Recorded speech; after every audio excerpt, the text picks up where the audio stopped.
MES ಎನ್ನುವ ಪುಂಡಾಟಿಕೆಯ ಸಂಘಟನೆ ಇದೆಯಲ್ಲ, ಅದರ ನಾಯಿ ಬಾಲ ಇದ್ದಂಗೆ ಯಾವಾಗಲೂ ಡೊಂಕೆ, ಏನಿದ್ರು ಕೂಡ ಡೊಂಕು ಮಾತುಗಳನ್ನು ಹೇಳುತ್ತೆ. ಅವರ ನಿಲುವು ಯಾವಾಗಲೂ ಇದೇ ರೀತಿ ಇರುತ್ತೆ. ನೋಡಿ, ಮತ್ತೊಮ್ಮೆ ಮಗದೊಮ್ಮೆ ನಾಲಿಗೆಯನ್ನು ಹರಿಬಿಟ್ಟಿದ್ದಾನೆ MES ಪುಂಡ. ಕನ್ನಡಿಗ ಕಂಡಕ್ಟರ್ ಮೇಲಿನ ಹಲ್ಲೆಯನ್ನು ಸಮರ್ಥನೆ ಮಾಡಿಕೊಂಡಿದ್ದಾನವನು. MES ಮುಖಂಡ ಶುಭಂ ಶಳಕೆ ಅಂತ ಅವನ ಹೆಸರು. ವಿಡಿಯೋ ಬೇರೆ ಸಂಭ್ರಮಕ್ಕೆ ರಿಲೀಸ್ ಮಾಡಿದ್ದಾನೆ. ಅದೇನು ದೊಡ್ಡ ಸಂಭ್ರಮ ಅವನಿಗೆ. ಬೆಳಗಾವಿ ನೆಲದಲ್ಲಿ ನಿಂತ್ಕೊಂಡು ಕನ್ನಡಿಗರಿಗೆ ಅವಹೇಳನ ಮಾಡುವಂಥ ಕೆಲಸ ಮಾಡಿದ್ದಾನೆ. ಒದ್ದು ಒಳಗೆ ಹಾಕ್ಬೇಕಂತ ಅವ್ರನ್ನ ಫಸ್ಟ್ ಪದೇ ಪದೇ ಬೆಳಗಾವಿಯಲ್ಲಿ ವಿವಾದವನ್ನು ಈ ಪುಂಡ ಶಳಕೆ ಸೃಷ್ಟಿ ಮಾಡ್ತಾ ಇದ್ದಾನೆ. ಈ ಪುಂಡನ ವಿರುದ್ಧ ಕ್ರಮ ತೆಗೆದುಕೊಳ್ಳಲಿಕ್ಕೆ ಹೋದರೆ ಇದು ಹೀಗೆ ಮುಂದುವರಿಯುತ್ತೆ. ತನ್ನನ್ನು ತಾನು ಹೀರೋ ಅಂದ್ಕೊಂಡಿದ್ದಾನೆ. ಇವನಿಗೆ ತಾಕತ್ತಿದ್ರೆ, ಇವನಿಗೆ ನಿಜವಾಗ್ಲೂ ಕೂಡ ತಾಕತ್ತಿದ್ರೆ ಇದೇ ಕೆಲಸವನ್ನು ಮರಾಠಿ ನೆಲದಲ್ಲಿ ನಿಂತ್ಕೊಂಡು ಮಾತಾಡಲಿ ಇವನು. ಯಾಕೆಂದರೆ ಇವನು ಇಲ್ಲಿ ಇರಲಿಕ್ಕೆ ಲಾಯಕ್ಕೇ ಅಲ್ಲ, ಬೆಳಗಾವಿಯಲ್ಲಿ ವಾಸ ಮಾಡಲಿಕ್ಕೆ ಯೋಗ್ಯನೇ ಅಲ್ಲ. ಅವನು ನಾಲಾಯಕ್. ಅವನು ಕರ್ನಾಟಕದಲ್ಲಿದ್ದು ಕರ್ನಾಟಕದಲ್ಲಿ ಸೂರು ಪಡೆದುಕೊಂಡು ಕರ್ನಾಟಕದಲ್ಲಿ ಜೀವನ ಕಟ್ಟಿಕೊಂಡು ಕರ್ನಾಟಕದಲ್ಲಿ ಭವಿಷ್ಯವನ್ನು ರೂಪಿಸಿಕೊಳ್ಳಿಕ್ಕೆ ಹೊರಟಿದ್ದಂಥ ಇವನು ಪದೇ ಪದೇ ಈ ರೀತಿಯ ಪ್ರಚೋದನಕಾರಿ ಮಾತನಾಡೋದು, ಹಲ್ಲೆಯನ್ನು ಸಮರ್ಥನೆ ಮಾಡ್ಕೊತಿದ್ದಾನೆ ಅಂತ ಹೇಳಿದ್ರೆ ಹಲ್ಲೆ ಮಾಡಿದವರಿಗೆ ಏನು ಶಿಕ್ಷೆ ಆಗುತ್ತೋ ಆ ಶಿಕ್ಷೆ ಇವನಿಗೂ ಕೂಡ ಆಗಬೇಕು.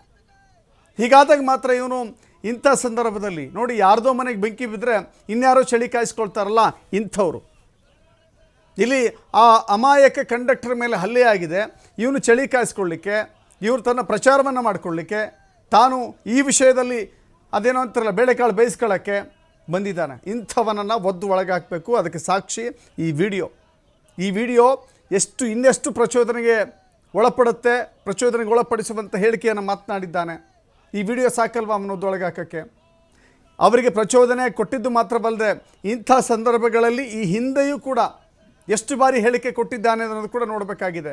ಇದು ಮೊದಲಲ್ಲ, ಇದು ಕೊನೆಯೂ ಆಗೋದಿಲ್ಲ. ಹೀಗೆ ಬಿಟ್ಟರೆ ಬೆಂಕಿ ಹಚ್ಚುವವರು ಇಲ್ಲೇ ಇರ್ತಾರೆ, ಪ್ರಚೋದನೆ ಮಾಡುವಂಥವ್ರು ಇಲ್ಲೇ ಇರ್ತಾರೆ. ಆದರೆ ಈ ಘಟನೆ ನಂತರ ಎಲ್ಲರೂ ಮರೆತು ಬಿಡ್ತಾರೆ. ಬಟ್ ಇಂಥವ್ರು ಇದ್ದಾರಲ್ಲ, ಇಂಥವ್ರನ್ನ ಹೀಗೆ ಬಿಟ್ಟರೆ ನಾಡಿಗೆ ನಾಡೇ ಬೆಂಕಿ ಹಚ್ಚುವ ರೀತಿಯಲ್ಲಿ ಹೋಗ್ತಾರೆ. ಗಮನಿಸಬೇಕು ಇಲಾಖೆ. ಇವನನ್ನು ಒದ್ದು ಒಳಗೆ ಹಾಕಿದರೆ ಮಾತ್ರ ಇಂಥ ಪುಂಡಾಟಿಕೆಗಳಿಗೆ ಬ್ರೇಕ್ ಹಾಕ್ಲಿಕ್ಕೆ ಸಾಧ್ಯ ಆಗುತ್ತೆ. ಏನು मातनाडिದ್ದಾನೆ ಅಷ್ಟಕ್ಕೂ ನೋಡೋಣ.